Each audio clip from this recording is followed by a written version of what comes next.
selamat pagi Bapak Ibu. Selamat datang di latest news and trading updates G Education. Hari ini hari Senin tanggal 20 Juni 2022. Gimana nih Bapak Ibu, udah balik lagi ya hari Senin, Monday atau Monster Day. Tapi jangan lupa tetap harus dipantau tradingnya habis istirahat di Sabtu dan Minggu. Oke, lanjut aja hari ini gimana ya perkembangan pasar. Cukup lumayan ada berita baik ya dari tiga kawanan tersebut, indeks utama ya.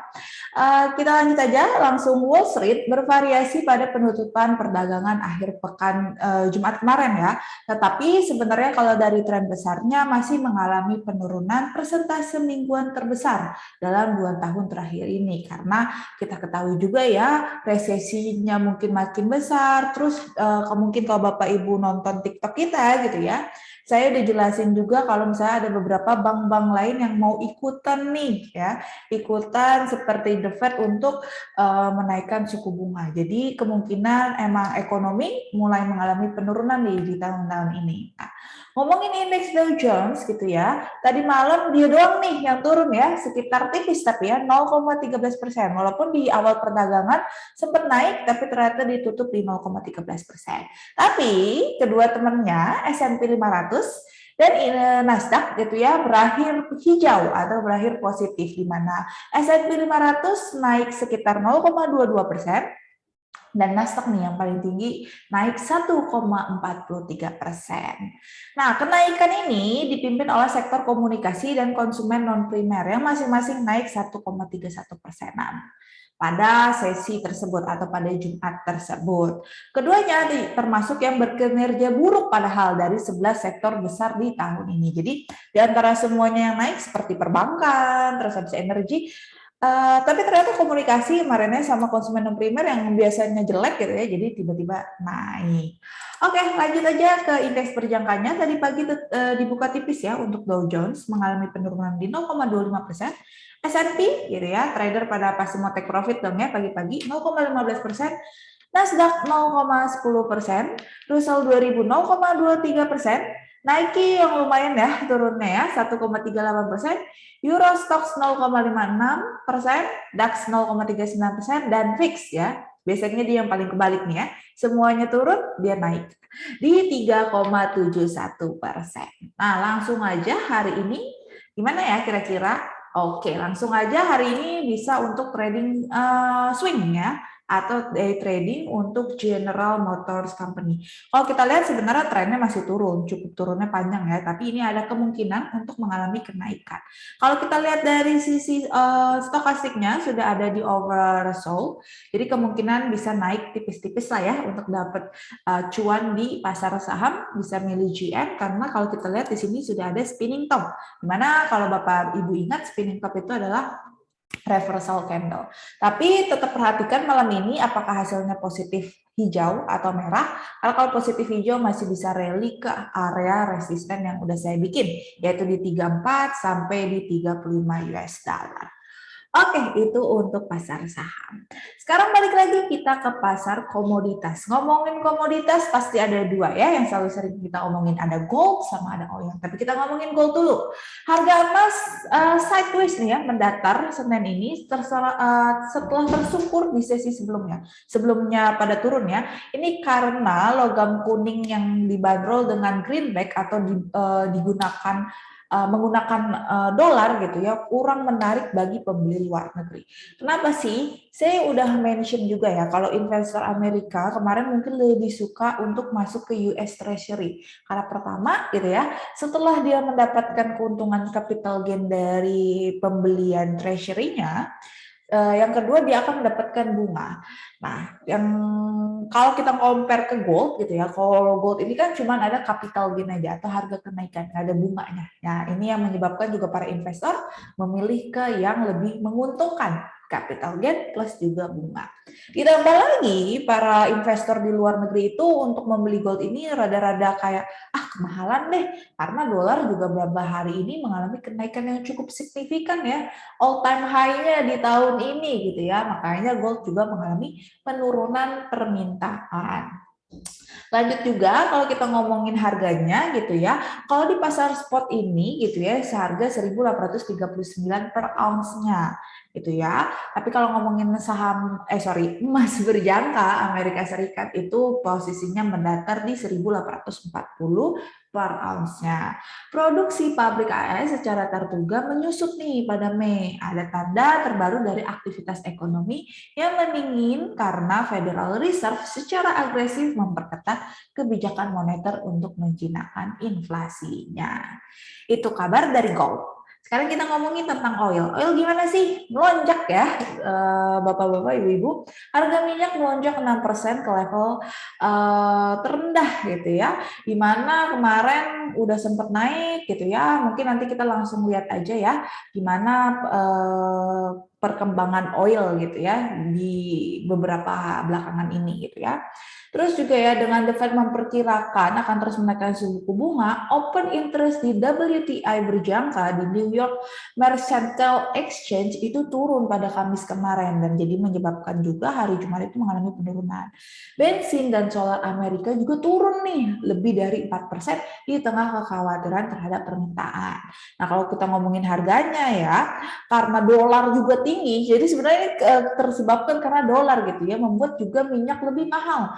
Tadi ogah beli emas, sekarang juga ogah nih beli minyak gitu ya. Walaupun sebenarnya minyak ini untuk transportasi, tapi kalau misalnya semakin mahal, daya konsumtif kita atau nafsu kita dalam membeli barang itu pasti akan mengalami penurunan. Lanjut aja kita ngomongin ya, kalau Brent berjangka turun di 5,6% per barel menjadi 113 USD per barelnya. Sementara minyak mentah WTI atau West Texas Intermediate gitu ya turun sekitar 6,8% menjadi 109 USD per barelnya. Harga minyak mentah jatuh karena dolar menguat dan juga Rusia mengisyaratkan ekspor minyak harus meningkat dan karena kekhawatiran resesi global tumbuh. Jadi ya balik lagi ya, greenback terlalu tinggi nih, jadi konsumtif orang gitu ya mulai mengalami penurunan. Gimana nih Bapak-bapak dan Ibu-ibu, udah mulaikah untuk dihemat-hemat, nggak mau terlalu konsumtif? Karena harga udah pada tinggi ya. Nah, kalau kita ngomongin harga tadi pagi, turun di 0,47% untuk WTI, Brent 0,65%, gold 0,14% turun, dan silver 0,59%. Nah, langsung aja gitu ya, hari ini enaknya kemana nih ya, gitu ya, idenya mau kemana? Kita bisa buka XAU USD. Karena tadi ya XAU emas sempat mengalami kenaikan 2 hari kemarin, berarti kita bisa mengambil pola oke, hari ini gitu ya kemungkinan bisa ada tanda-tanda mengalami penurunan. Kalau Bapak Ibu lihat di sini ada sideways ya, sideways besar, dan ini juga ada kalau kita sebut adalah hanging man, di mana setelah hanging man biasanya akan mengalami penurunan. Coba langsung kita cek aja di 30 menitnya. Gimana kira-kira 30 menitnya gimana nih?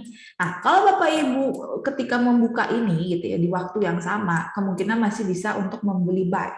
Kira-kira di sini ada ada pattern triangle, mana ketika dia nembus gitu ya, kemungkinan masih bisa naik, tapi mungkin karena secara trennya masih tren turun, mungkin bisa berada di daerah-daerah sini nih untuk resisten terkuatnya. Tapi ketika dia nembus bawah di 1834 itu kemungkinan mengalami tren turunnya.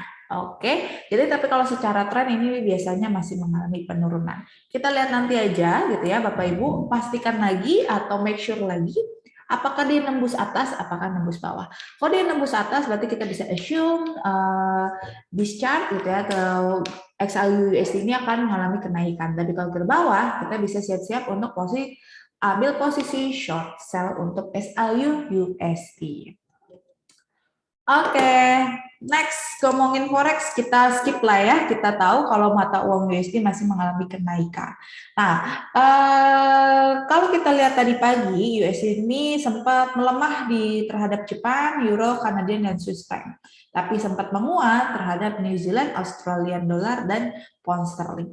Nah, kita lihat dulu nih ya, kira-kira XAU USD itu gimana sih, mau kemana, mau dibawa kemana, gitu ya. Sebenarnya kalau secara tren masih oke dan masih ada di atas moving average-nya. Cuman kemungkinan karena dibuka merah hari ini, USD akan mengalami pelemahan dulu untuk hari ini, mungkin koreksi sedikit ya, di mana sempat naik, turun, gitu ya, kena sama moving average-nya, exponential moving average-nya, dan kemungkinan bisa rally ke atas lagi. Cuman kayaknya hari ini masih ada rasa-rasa ingin menjual ya dari para trader, jadi masih mengalami penurunan untuk US dollar. Nah, kalau ditanya hari ini enaknya apa gitu ya, bisa juga Swiss ya, Swiss franc terhadap USD. Karena kalau kita lihat ini sebenarnya udah cantik ya, ada pattern double bottom, di mana setelah ada double bottom ini biasanya akan ada ke atas. Cuma melipir dulu, melipir dulu di sini gitu ya, ada resistance kuat, jadi kemungkinan masih membentuk sideways karena kita lihat juga ya udah mulai menuju di overbought-nya ada di area 80, jadi ini juga bisa menjadi tanda-tanda untuk Bapak Ibu perhatikan. Tapi kalau kita ngomongin 30 menitnya gitu ya, masih enak kok untuk dibeli gitu ya. Karena kalau dalam 30 menitnya ini masih bisa ada harapan untuk naik ke atas. Bisa di harga Bapak Ibu take profit di 1.0391. Itu untuk Swiss franc USD. Dan yang terakhir, kita akan ngomongin cryptocurrency. Walaupun hijau, tapi sebenarnya sedih ya di angka 19 ribuan. Kalau kita lihat kemarin di angkanya masih 20 ribuan, sekarang di 19 ribuan. Tapi gitu ya, di cryptocurrency ini mungkin masih ada di winternya ya, crypto winternya di mana udah 7 bulan nih ya Bapak Ibu mengalami penurunan.